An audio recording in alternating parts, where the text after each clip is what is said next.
Ladies and gentlemen, pay attention.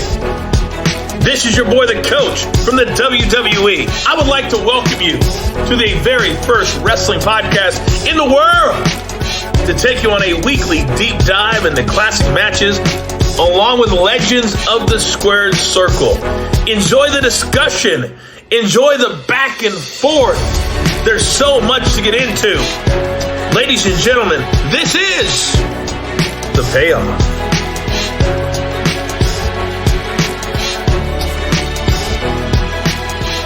Welcome to an all-new episode of The Payoff. I'm Tom. That's Jeff. We're going to the beach. Going to the beach, baby. 1994. Back to the beach. Yep. We've covered this show before. Obviously, we've not covered this match. I'm looking forward to it. Jeff, how did this end up on our list? Just had to. This is one of those where I saw there was kind of just a really high ranked one for these guys, or like a pretty decently ranked one. And, you know, it's a era of Stone Cold stunning, or not even stunning Steve Austin that we haven't really talked about much. And so I wanted to talk about that a little bit too. So, yeah. Cool. I'm excited for this. Let's get into it. It's time for the build. Oh, it's time for the build. So like we said, we have actually covered this match before, or I'm sorry, this show before. Bash at the Beach 94, Orlando, Florida. Everything is completely about one thing, which is Hulk Hogan debuting in WCW on night one, defeats Ric Flair for the heavyweight championship. And look, there's a lot of you can argue either way on it. I personally felt like you could have built to that a little bit, and I it's like, where do you go from there? And that's really why his 2 years prior to turning heel kind of sucked, because they just didn't book him well. But that was happening a lot in WCW in this era. So Yep. Again, we covered this show before. I'm not going to go through all of it, but you had Regal and Johnny B. Bad, Vader working against the Big Boss Man. Terry Funk's on this show. Terry Funk and Bunkhouse Buck defeating Dustin Rhodes and Arn Anderson. That's kind of a fun tag team.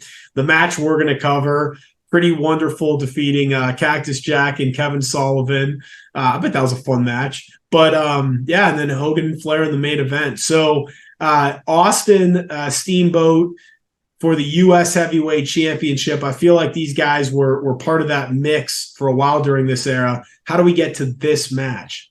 Yeah, and so Steamboat on this one, it was actually heading into 1994. He had, of course, as one of his many feuds with Ric Flair. They had a match at Spring Stampede.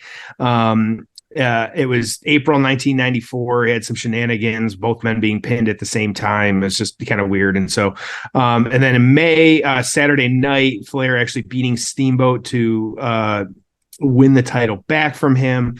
It was actually their final singles match, or at the time, their final singles match. You can't ever say that with these guys. It was actually a main event in July, not too long before this show actually ended in DQ because Austin interfered with this one. And so, the Steamboat and Flair, would have some other stuff, but, for this part, Steve Austin getting involved in this match. Now, Austin on the flip side of this one, it was actually 1993. He actually, the Fabulous Blondes winning the the WCW World Tag Team Championship. They actually beat Ricky Steamboat and Shane Douglas. And so Austin and Steamboat had some matches before this kind of DQ as well too. So there was that like I said, they held the championships for 5 months. And so Steamboat and Austin had seen each other in the ring before. You had a Flair Anderson Clash of Champions. That would be 23. That was the main event of that one. They retained the championship in this one because, again, shenanigans, DQ, like Barry Windham got involved. It was just interesting. And so it just kind of a little back and forth here. Austin, really just a lot of different stuff with, of course, Pillman. He ended up actually fighting Pillman as well, too, at a good match. with Starrcade with Dustin Rhodes as well too. And so again, like I say it occasionally, they were just somewhat in each other's universes. There were some tag matches and things like that, but for the most part, like not a ton, but they did just the quick little build at the end of this with Austin getting involved before this one with Steamboat, and that's kind of how you get to this one. So nothing too crazy, but like I said, they'd had some matches and they were kind of, they knew of each other. It wasn't just totally bare. So yeah. Okay. I'm looking forward to this. Yeah, absolutely. Two just awesome in-ring workers. So we're at the 1 hour and 8 minute mark. Bash at the Beach 94, 1 minute and 8 minute mark. Jeff, are you ready? Let's do this. It's time for the payoff. Oh, it's time for the payoff. Stunning Steve coming to the ring, holding the U.S. United States Heavyweight Champion. He knows Ricky Steamboat quite well. Like I said, he was the World Television Champion for 18 months. That Steve Austin look, I mean, it's not all the way dialed up to what Stone Cold became, but he's got that attitude. Yep. No strangers at all. And of course, two of the finest in World Championship Wrestling. Well, you're going to see a classic match here. You're going to see wrestling, you're going to see aerial moves, and you're going to see a good old fight. Really was. Yeah. I was bummed that Ricky Steamboat's kid never made it. I think they had high hopes for Richie Steamboat in. Yeah. I don't know if it would have been FCW or if it was even pre-FCW, but they had him down there. And apparently he was really good. I think he was their world champion at one point, if I'm not mistaken. And it just, the injuries. And the same thing with another one I was looking forward to was Scott Hall's kid. Cody Hall, apparently a big son of a bitch. And he just never was able to break through. He was in Japan forever. And Yeah, some of these generational superstars, you just never know. So got a quick start here. Austin, and kind of stomping on each other at this point. Nothing too crazy. I got high expectations for this one. I know we just watched the Steamboat match 2 weeks ago as well too. So I'm hoping that this one kind of lives up to some of that good stuff as well too. So I pulled up Steamboat's kid, and I don't know. Obviously, he had more matches. But there's just a handful that are on Cage Match, and Seth Rollins, Cesaro. Like, those would be fun matches. Those were in FCW. Some big ones. Yeah, absolutely. Some big names. Absolutely. Man, Steamboat's so smooth. Walking the ropes. Yeah, absolutely. Hey, and a nice little move here. You see what's on the back of Austin? I was just going to say, on the back of Austin's just black trunks, it says Dragon Slayer, which is a great little heel move there. Yeah. We want to remind everybody, of course, too, don't forget about all of our sponsors for the show now as well, too. Manscaped.com, that's promo code PAYOFF. You're getting 20% off and free shipping. True Classic Tees, that's PAYOFF25, getting 25% off there. And then, of course, Caldera and Lab, our newest sponsor, that men's skincare products. Absolutely great stuff. Dip your toe in the pool, get something, just a little cleanser or something like that, whatever it might be. But that's Caldera Labs. CalderaLab.com using the promo code PAYOFF. So Manscaped Payoff, True Classic Tees Payoff 25, and Caldera Lab Payoff. I mentioned it last week, Jeff, but dude, like any guy listening to this, take care of your skin. Like, it's just a routine, man. Get in the routine of scrubbing your face in the shower, putting some lotion on it afterwards. I mean, you got to have a little bit of a routine. You got to do it more days than not. You don't want your face looking old and beat to shit by, the time you're in your 50s. Yeah. Don't want to look like you've been in a wrestling ring for 20 years when you've never set foot in a wrestling show. So yeah. You don't want to look like you wrestled in like the 80s and, got drunk and high every night for 2 decades. Right. Absolutely. See, guys, a little bit of top rope action here. Nothing too crazy. Interesting little tie up there. Yep. Yeah, they're just doing some different stuff, man. I mean, a very, very unique style. Yep.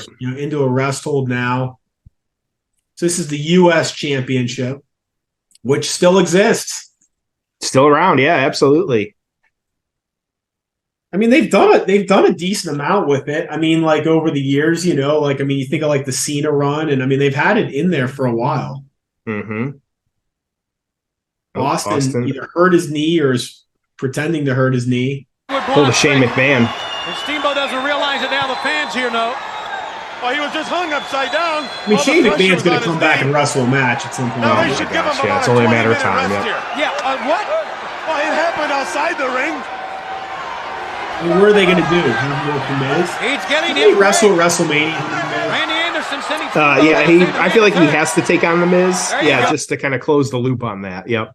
Well, the beauty And it of gives the Miz something can to lose do. to anyone, and it doesn't matter, right? Yeah, the Miz could do that, and it's perfectly fine. Yep. So 1, 2, 3, 4. So Steamboat has 4 5-star matches in his career and a 6-star match. I'm guessing most, again, if not all, against Flair. Yep. And there was a War Games match that was 5 stars too, 92. I think we covered that one. Which I thought those were a bit overrated. But I guess at the time they were so unique. But like, I mean, you watch like, you know, the War Games matches now and they're just a zillion times better. You know what I mean? But I think those were unique in their own way. I mean, Savage Steamboat only got 4.5 stars, if you can believe that. Crazy. Especially knowing like kind of how good it was. Yeah. We've covered a lot of those matches in the show here. Yep, absolutely. So they're working the outside at this point. Yep. And kind of diving back in at this point. Look how fast Austin is. Oh, man. Running the ropes real fast. Yeah. Steamboat got him in a sleeper hold there. That just looked crazy because how fast he was running them. Damn. Yeah. Yeah, that was pretty good. So Steamboat, you know, his last match was in 2009 against Chris Jericho, and then he came back in, I guess just last year. It was only in November in that 6-man match where he tagged with FTR. That was a fun match, man. I mean, I ordered that show just because, I don't know, I'm a sucker. It was like $15, right? But yeah, that was fun. It was a fun thing. I mean, it's funny with Steamboat. I mean, I'm sure there's some other guys like this, but like, yeah, he with his injury, he finished up in 94. So if you can believe this, okay, so I didn't realize this. So his final match in 94 was against Steve Austin in August. They did a no DQ match, and that was his last match until 15 years later in 2009 when he came back in that WrestleMania match versus Chris Jericho. He was with Snuka and Piper. But yep. Yeah, so this era was kind of the end for him. He worked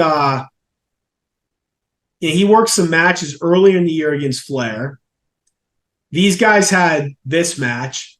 He had a couple more matches with Flair in July. Flair and Austin against Steamboat and Sting in July. He worked against Jean-Paul Levesque. Then he had the match with Steve Austin. That was it in 94. So this is, you know, again, you're watching Steamboat right now. This does not look like a guy that's about to have some of his final matches for 15 years, huh? When was that his last 5-star match? Do you still have it pulled up? His last 5-star match would have been. Well, here, I'll run through them real quickly. So the 6-star match was in 89. The 5-star match was in 89. Another 5-star match in 89, which was the best of 3 falls match. And then the other 5-star match was in 80. So they were all in 89. Okay. And then the War Games match was in 92. But they were 4.25 stars, his 2 matches in April of 94 against Flair. Gotcha. So he had a low blow from Austin at this point, or kind of a kind of just rolled down the steps too. That didn't look comfortable. No. Yeah, they've got these like ring steps that are right in the middle of the ring. I don't remember ever seeing those. Yeah, it's just 3 steps. It's not they don't even have the corner steps on this one. Yeah, it's interesting. Yeah, WCW in this era, it's not like they had a consistent ring setup, right? I feel like, you know, they'd have the ramp sometimes and then they'd have like these steps right in the middle. That's so like different and random. I don't know. I just feel like they just did a lot of different stuff. Trying to figure out who's none of it looks particularly good either. Yeah, absolutely.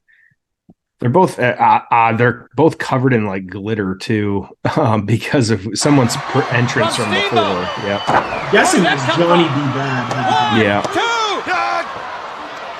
Come on. What? Shivani and Heenan on commentary. Yeah, there's a weird kick out there, kind of weird count. Yep. Austin's running the ropes hard. Like, you don't see that very often. Like, he's like a full sprint out there. Well, he was a different, in this era, he was a different worker. I mean, I'm sure there's like plenty of other examples of that, but like, think about a transformation just in terms of like work style. He worked like he was kind of that like ring general, ring master, style. And then after his injury, he threw punches and kicks and did stunners. It's right. Matches, but just completely different style. Yeah. Put the knee braces on, went out there and kind of jumped on people. Yep. Yeah. No heavy knee braces in this era. Right. Well, shit, he has hair. Like that alone, like, yeah. Maybe we're witnessing it now with AEW and we just don't appreciate it, but it's like, it's great in the eras where you had two like national viable promotions. Mm-hmm. I feel like wrestling's so much better when WWE's being pushed. I mean, the worst they were is when like they really didn't have a competitor. It really, like, they needed it. Like, that's just, I know it feels like we've said that before and it feels odd, but they really need that competition because you can't say, even like Vince stuff aside, and I think even before Vince left and then came back, like the product wasn't like, there was some really good stuff happening because they had to compete with AEW. Like, they're running NXT shows against like the premium live pay-per-view events of AEW. Ooh, that looked weird. That was mistimed. Yeah. I know. They kind of both jumped into each other there. But yeah, they're going to up each other's games. Like, that's just how it is. And yeah, who cares if AEW beats them one week or whatever? Like, anymore, there's so many TV demographics of like AEW could probably say every week that they beat them in the 18 to 29 age bracket. But at the same time, like, more people are watching Raw and SmackDown. Well, you bring up an interesting point because, like, first of all, with numbers, AEW is just a great example of where you can manipulate AEW's numbers for whatever argument you're trying to make. Oh, Tony loves to do it. Yeah. If you're anti AEW, you can sit there and say, hey, AEW's best pay-per-view didn't get nearly as many buy rates as a random in your house. Right. You could say AEW gets less than 1 million viewers and WCW used to get 3, 4, 5, 6 million viewers. Like, so I actually think it's easy to argue that AEW's like not as big as people think it is because, and the other thing too is like, I'd love to see their balance sheet. For all they're bleeding money and they're not profitable and they're not financially viable, but they're being propped up by a billionaire.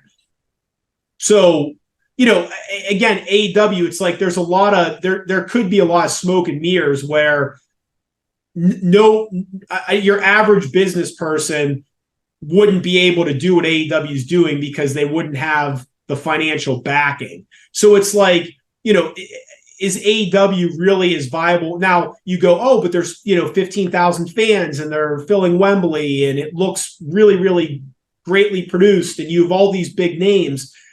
But is that because they're successful or is that because Tony Khan's dad gave him money to spend? It's Wembley. Yeah. On the flip side of it, it's, hey, this promotion didn't exist 4 years ago and they're selling out shows and they have a national TV deal and they get 1 million people to watch. So the two big questions I have, and I think I know the answer to the second one. The first one is what's their balance sheet actually say? I have no idea. My guess is they're losing a fair amount of money and they are not profitable and they won't be profitable until they get a TV deal that's 3 times what they're getting now. In a streaming deal, yeah. Yes, and streaming and all that stuff. The second question I have is, what does Warner Brothers, TNT, TBS, what do they want from this brand? Because it's, you get a lot of people, including like an Eric Bischoff, that are like, oh my God, 800,000 viewers. Wow, that's pathetic. And WWE had 4 times that and blah, blah, blah. But my question is, what are the expectations of the network? Because if the network says, hey, as long as these same 800,000 people tune in every week, we are thrilled. Mm-hmm. That's the question, is like, AEW, I think it's pretty obvious that a lot of their programming and the way they book their promotion is geared towards hardcore fans. Oh, yeah. Okay. But the question is, but the question is what is their business strategy? Is their strategy, let's target these hardcore fans and get these hardcore fans to show up at shows, and TNT is very, very happy with the ratings? Or is it, we need to get this fan base to the low millions? We need to grow this fan base by 25 to 50%. So like, that's what's tough, because if you don't know the answer to that, then it's hard to be critical of AEW. If AEW, their strategy and what they need to do is give the best possible product to the 800,000 people that watch it, then they're probably doing, I think, a pretty good job.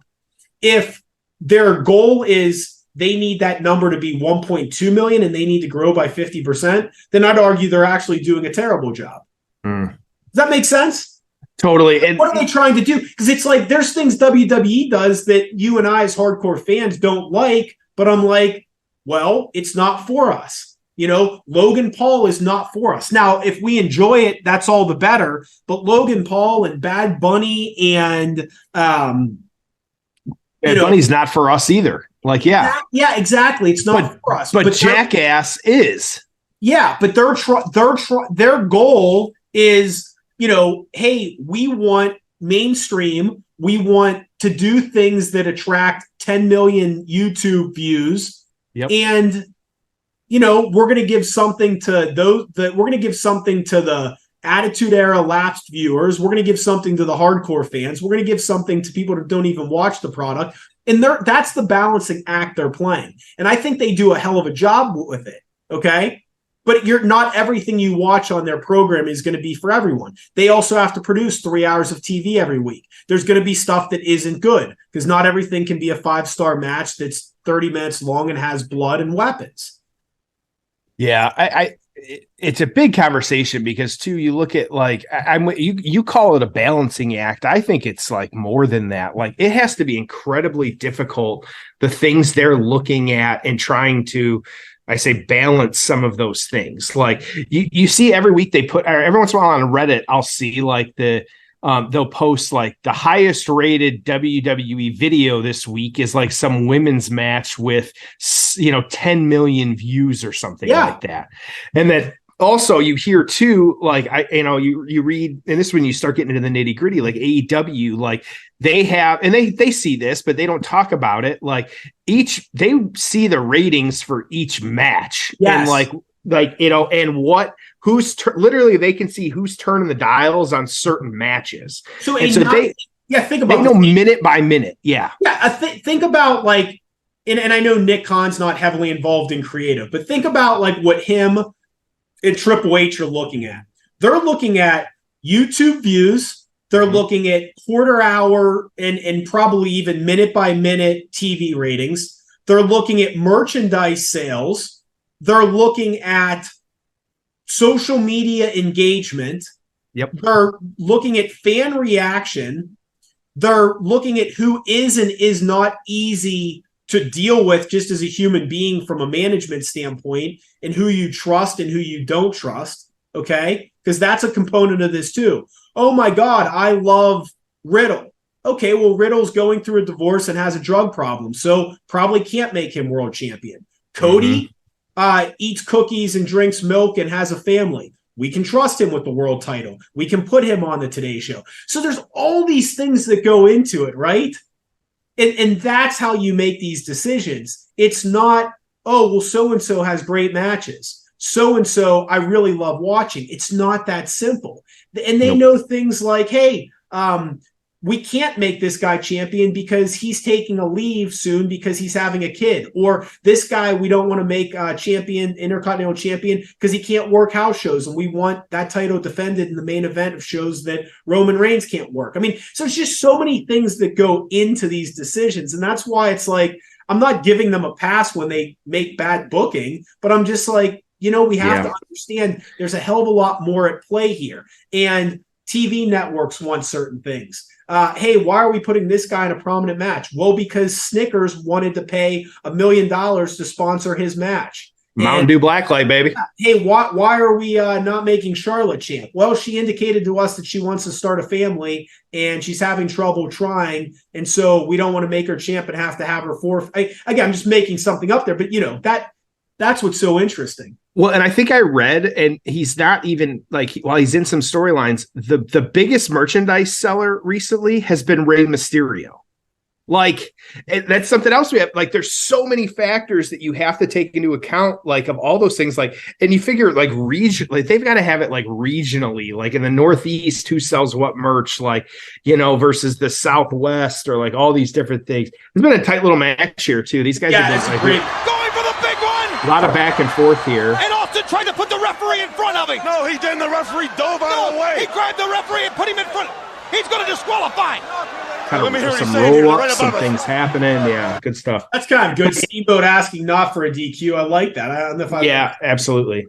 So go ahead. Yeah. Why is Jinder Mahal champion? Well, because we're trying to break into India and there's like a billion people that live there. Right. Okay. Right. I mean, it's some of that stuff too, or but like Mysterio is a great example because, like, I mean, I look at for me personally. Small That package there. I think they messed up and were too close to the ropes there, but yeah. And still United States heavyweight champion, stunning Steve Austin. He wins, kind of cheating, distracting the ref, putting his feet on the ropes. Hell of a match. Very good. No, but just to close the loop on that, like, again, I look at Mysterio and I'm like, again, hell of a nice guy, don't get me wrong, but I'm like, man, he's on TV a lot, but it's like, shit, man, he sells a ton of merch and they obviously want to continue to grow in the Mexican and Latin markets. Okay. So, yeah, it's a business decision. Again, he's still great, don't get me wrong, but, you have to look at the big picture here. Mm-hmm. So, all right, I thought that was fantastic. Let's get into the aftermath. Ho! It's time for the aftermath. Yep. All right, what'd you think? Very good. I know we talked a lot about through that one, but there was a lot of action in that one. There was a lot of not even near falls, but just kind of attempted pins. So it looked really good. And I think overall, both guys looked fantastic. And especially, but it was a 20-minute match. By the end of it, like, they were like wrestling hard. Like, they were really going at each other. And so that was great. That's a hell of a match. I really liked it. Really liked it. So the aftermath on this one, Steamboat, it was actually August, Clash of Champions. This is, what do we got? 25, 6, 7, 8, 28. He got the rematch against Austin. He actually hurt his back, but he ended up winning the U.S. championship on that one. But he ended up actually giving up the belt due to injury at Fall Brawl. And so it was actually a debuting Hacksaw Jim Duggan who defeated Steve Austin to become the U.S. champion. There's some interesting behind the scenes stuff here. It said that, like, Steamboat was actually fired by Bischoff while he was injured at the time. And so just kind of, at home, he actually got like a FedEx package. It was just not pretty. And so dealing with that. And on the flip side, Austin, like I said, it was actually, that match only lasted 35 seconds actually. And so not great on that end. He actually unsuccessfully challenged Duggan for the championship at Halloween Havoc and Clash of Champions that year.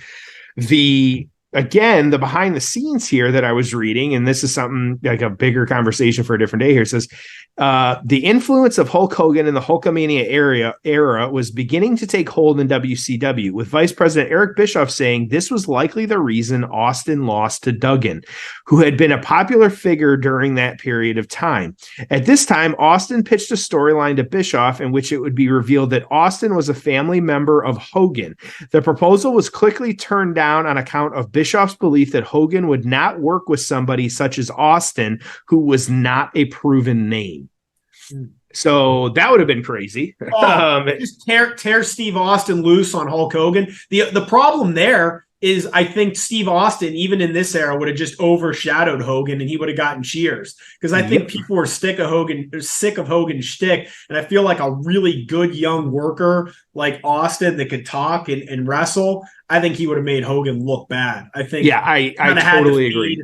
Feed Brutus Beefcake to Hogan, unfortunately. Yeah, I think that's absolutely what would have happened with how quickly he was rising and Hogan not. So on the flip side here, we've got PWI Steamboat 9, Austin 6. The Torch on this one giving it 3.5 stars, just kind of your standard kind of write up from them. They did say this was a pure wrestling match without any of the theatrics that dominated the main event, as we all know, the main event being the Hogan Flair match. On the flip side, you've got that was 3.5 from the Torch, 3.75 from the Observer. Austin pinned Steamboat. This started slow but turned into a super match. Steamboat was the best performer on the card. The crowd got into it in spots but didn't get the heat it should have because so much of the crowd was either papered or there to cheer for Hogan or paid just to see Hogan. Either way, they weren't going to get into anything underneath. 3.5 and 3.75. Tom, where are you putting this one? 6.5. Okay. I thought it was a good match. I mean, just, didn't love the finish and think there's other ways you could have done that. And a really good match. I mean, I like watching these two guys. Yeah, absolutely. There's a lot of, and we were talking about this the other week, there's just a lot of matches during this era. I mean, Steamboat, Austin, Rick Rude, Davey Boy Smith was in the mix a little bit, Pillman. I'm just some of these kind of, I hate saying it, but like mid-card WCW guys in this era that could really go, really good matches that we don't really talk about much. There were some really good tag team matches in this era too. Yeah, absolutely. So really good stuff. I get starting next week. We are on the long, while SummerSlam's quick, we have a long road on SummerSlam coming up through the month of August. And so this should be exciting. A lot of good stuff. Are we covering a lot of SummerSlam matches? We've got the month of August is all SummerSlam, my friend. Ooh. And so one that you requested, of course, the Boiler Room Brawl. We're going to get into that one. Yes. Had to make sure that one. It's people we have not, I have to think back. We have not covered, but we've got the Ken Shamrock Owen Hart Lions Den match on there as well too, which we have not covered a Ken Shamrock. I don't think. I had to throw a CM Punk in there just because we need to talk about CM Punk, so one of his SummerSlam. But next week we're sticking with Stone Cold. We got Kurt Angle and Steve Austin for the championship at SummerSlam 2001. Yeah, those guys had some really good matches. Yeah, so I'm looking forward to that one too. So SummerSlam, we are in it, and this is looking fun. So yeah, that Savage Warrior match we're going to cover, which at SummerSlam, that 92. Yeah, you'll hear me rant on that. The booking of that was horrendous. Yep. Punk Hardy TLC, that'll be a hell of a match. Yep, we got that tables, ladders, and chairs at SummerSlam. Yeah, so we got some good stuff coming up. We got payoffs not going anywhere. We got a few months of good stuff happening here. We gotta promote our sponsors. We can't go anywhere. So shave your balls, take care of your face. We got you covered. I mean, literally almost head to toe. We do almost, yeah. When you throw two classic tees in there, get a men's foot care sponsor. We do. We need to find it. Everybody out there, we got some nice shoes or something. Yeah, we need to. What is it? The Toms or whatever it is. Like you're the perfect spokesman for that stuff. So yeah, absolutely. So, all right, good stuff. Let's send them home happy. This was good. Good man. A couple good weeks here we've had. All right. Well, as always, we appreciate you guys listening. We love doing this. We hope you enjoy it. We'll see you next week on an all-new episode of The Pay.